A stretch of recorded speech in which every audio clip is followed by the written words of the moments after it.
ప్రతినిధి సుజాతని అడిగి తెలుసుకుందాం. సుజాత, ప్రెజెంట్ హైదరాబాద్లో సిచ్యువేషన్ ఏ విధంగా ఉంది?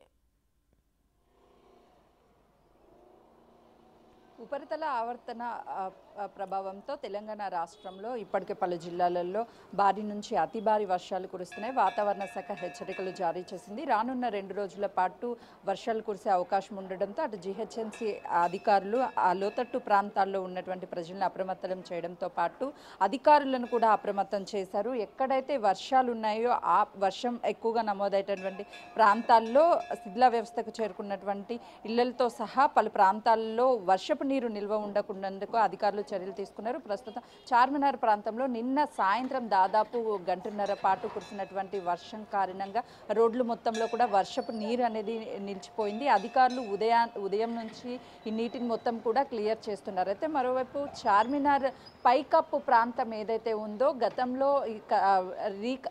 అంటే చార్మినార్ మొత్తాన్ని కూడా పైన ఉన్నటువంటి భాగాన్ని కొంతమేరకు మరమ్మతులు చేశారు. మరమ్మతులు చేసినటువంటి ప్రాంతంలో నిన్న కురిసినటువంటి భారీ వర్షానికి గాలికి పై పెచ్చులు ఏవైతే ఉన్నాయో అవంతా కూడా ఊడి పక్కనే ఉన్నటువంటి భాగ్యలక్ష్మి టెంపుల్ పక్కన కొంతవరకు పడే ఆ టైంలో ఎవరూ లేకపోవడం వల్ల ఎవరికి ఎలాంటి ప్రమాదం జరగలేదు. ఒకసారి బిగ్ టీవీ స్క్రీన్ మీద చూడొచ్చు.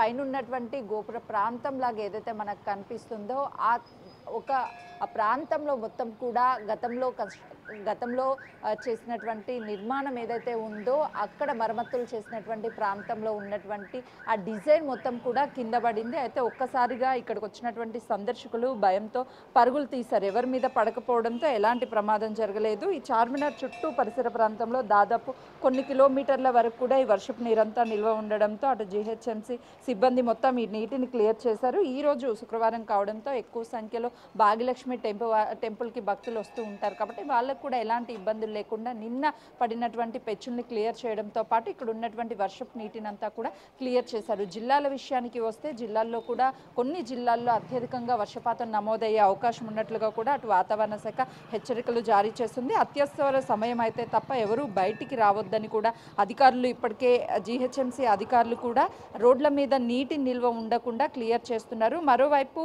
లోతట్టు ప్రాంతాల్లో ఉన్నటువంటి వాళ్ళని కూడా అప్రమత్తం చేస్తున్నారు. 2015లో అత్యధికంగా ఏప్రిల్ నెలలో ఈ వర్షపాతం నమోదైన తర్వాత ఇది 2వ అతిపెద్ద వర్షపాతంగా కూడా అటు అధికారులు చెప్తున్నారు.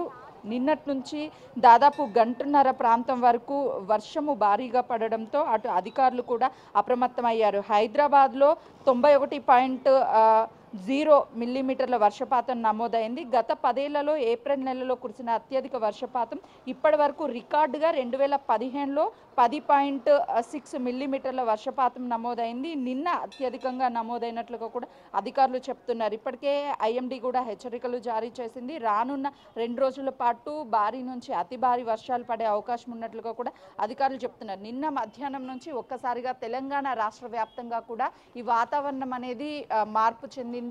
ఎండలు ఎక్కువగా ఉన్నాయి కానీ నిన్నటి నుంచి వాతావరణం కొంతమేరకు చల్లబడింది. అయితే ఈ రోజు కూడా ఉదయాన్నే వాతావరణం కొంతమేరకు కూల్గా ఉన్నప్పటికీ ఇప్పుడు మళ్ళీ ఎండ కూడా ఉంది. సాయంత్రం వరకు మళ్ళీ వర్షం పడే అవకాశం కూడా ఉన్నట్లు వాతావరణ శాఖ హెచ్చరికలు జారీ చేస్తుంది. రానున్న 2 రోజుల పాటు ఇదే విధంగా క్లైమేట్ కొంత ఎండ కొంత క్లైమేట్ కూల్ ఉండి సాయంత్రం వరకు వర్షం పడే అవకాశం చాలా స్పష్టంగా ఉన్నట్టు అధికారులు చెప్తున్నారు.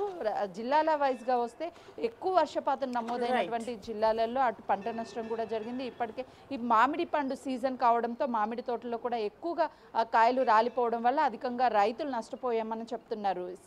అటు ప్రయాణికులకు కూడా ఎలాంటి ఇబ్బందులు లేకుండా ట్రాఫిక్ని క్లియర్ చేయడంతో పాటు రోడ్డు మీద నీటి నిల్వ ఉండకుండా కూడా అధికారులు చర్యలు తీసుకుంటున్నారు.